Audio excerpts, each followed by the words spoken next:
marunong mag-ayos eh. Hindi mo na yun dyan, baba mo na.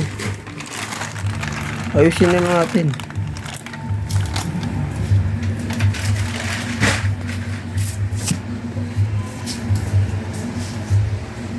Weldingin ulit. Sinira mo eh. Sinira mo, kayo nagsira. Ang dami nyo nilalagay dyan, no? Hindi ako patuloy sisira. Sabi nagsira, eh, sira talaga yung winelding mo. Parang professional yung welding, ah. Yung welder, ah. Sabi kasi wag lagyan ng masyadong marami. Jesus. Ilalo sa taas na yan, no?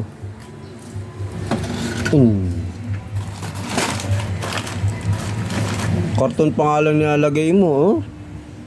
Siksikan na. Hindi yung babag-ayos. Hindi naman.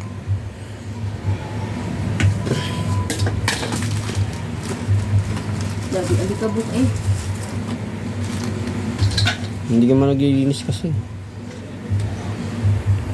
Ako talaga? Laging hindi naglilinis eh.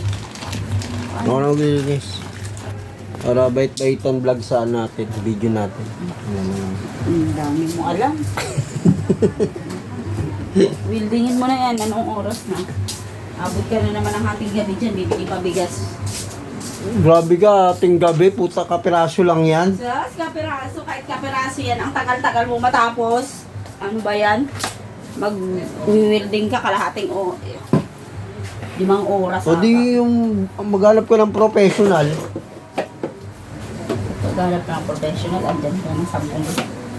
Alam mo palang professional yung gumagawa, puta, tapos babatikusin mo lang 10 oras yung gawain. Siyempre, pinag-iisipan yan. Sige na. Oras na. Ang aga eh. Kaya, maglilinis tayo. Malinis naman yan. Alika-alika bukla yung mga usong yung mga luto-luto Tanggalin mo mo. muna yung bangko dyan, Alicia. Boya? Sa Lunes magluluto na naman ako. Huwag ka mag-alas. Ayan, oh, tingnan mo. Alis dyan. Alis ka pa na dyan. Ayos, sige. Papahinga pa nga tayo sa vlog Yan. natin, diba? Nang? Minutes mo kayo, is good health.